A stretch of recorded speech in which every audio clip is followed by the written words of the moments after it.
The sons of Jacob had gone down to Egypt for the second time to buy grain, not realizing that they were actually purchasing from their brother Joseph, who they had sold as a slave there 20 years earlier. They thought he was dead, and of course he was dressed in Egyptian clothing and spoke through an interpreter. Joseph gave his brothers a hard time, and we might think that he is seeking vengeance on them. And of course that's what they thought, that God was punishing them because they had betrayed their brother. Joseph had insisted that on the second visit Benjamin come along. Jacob had protested, but he had submitted himself to the will of God and allowed Benjamin to come. Now it seems that Benjamin has stolen Joseph's cup, and Joseph is intending to make Benjamin a slave, as he was a slave. But the other brothers could go home. How would they respond? Well, Judah has taken responsibility for Benjamin, and he steps up and pleads that he might be allowed to be a slave in the place of Benjamin. There's no attempt to justify their actions or to justify Benjamin. The evidence was against Benjamin. They had no explanation as to how Joseph's cup got in Benjamin's bags. But Judah simply presents himself as the one to become a slave. Please, let your servant remain instead of the lad as a slave to my lord, and let the lad go up with his brothers. For how shall I go up to my father if the lad is not with me, lest perhaps I see the evil that would come upon my father? Then Joseph could not restrain himself before all those who stood by him, and he cried out, "Make everyone go out from me."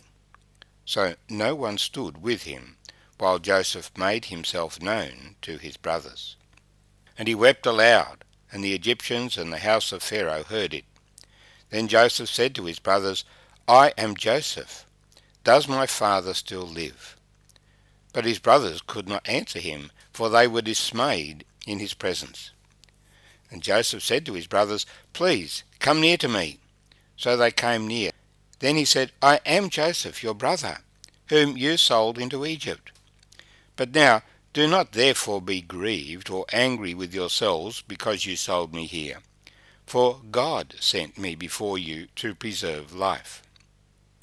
For these 2 years the famine has been in the land, and there are still 5 years in which there will be neither ploughing nor harvesting. And God sent me before you to preserve a posterity for you in the earth, and to save your lives by a great deliverance. So now it was not you who sent me here, but God.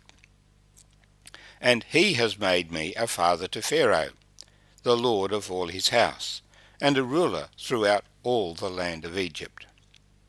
Hurry, go up to my father and say to him, 'Thus says your son Joseph, God has made me lord of all Egypt. Come down to me, do not tarry. You shall dwell in the land of Goshen, and you shall be near to me, you and your children's children, and your flocks and your herds, and all that you have. There I will provide for you, lest you and your household and all that you have come to poverty, for there are still 5 years of famine.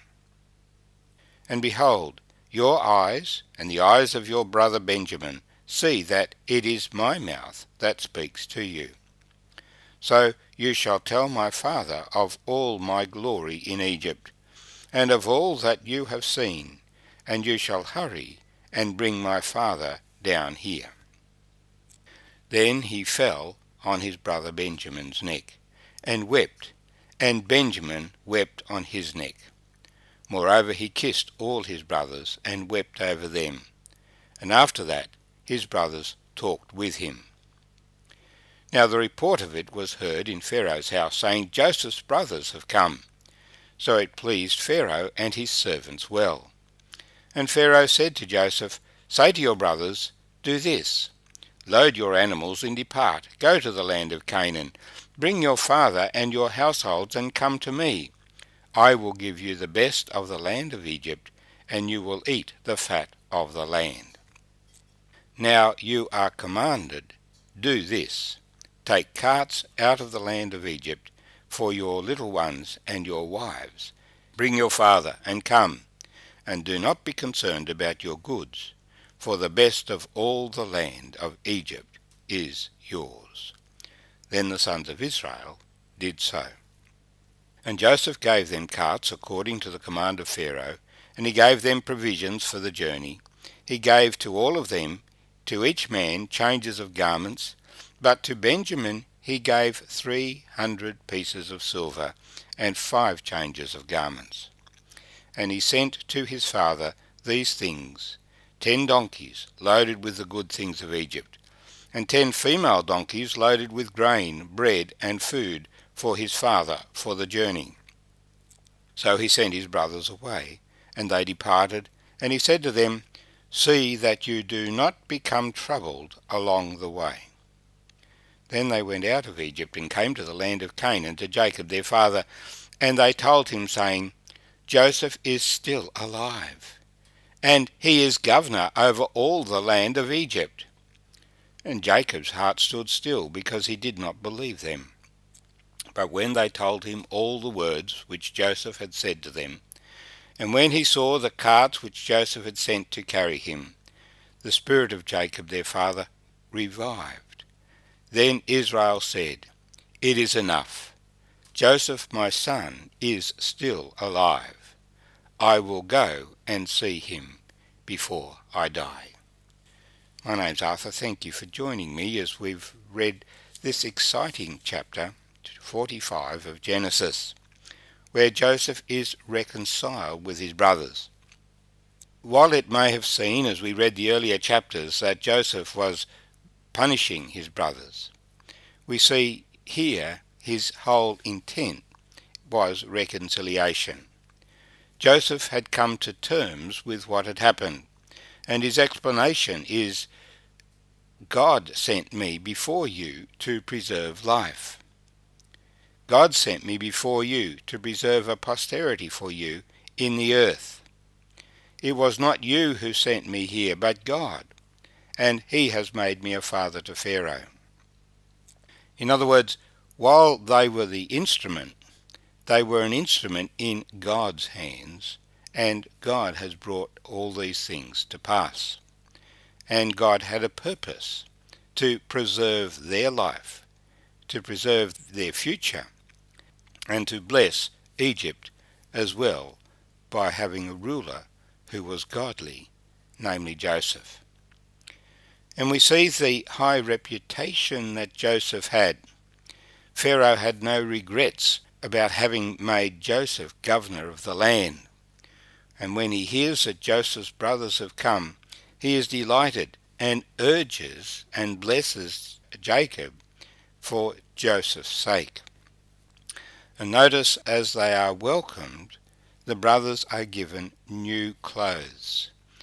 They are received not with reluctance, but with enthusiasm. He kissed all his brothers. He wept over them. And then they talked together. Of course, it was a huge step for the brothers to suddenly realize Joseph was the governor of the land. Their actions in selling him as a slave led to the fulfillment of Joseph's dreams, that he would rule over his brothers. He would even rule over his father and mother, for they would come to Egypt to live under his patronage. And in this we have a picture of the future day when the Jewish nation, the brothers of the Lord Jesus, are reconciled to him. He receives them, he clothes them in righteousness. He is their king, appointed by the Father for their salvation. But at the present time they do not recognize him. So Israel says, It is enough. Joseph, my son, is still alive. I will go and see him before I die.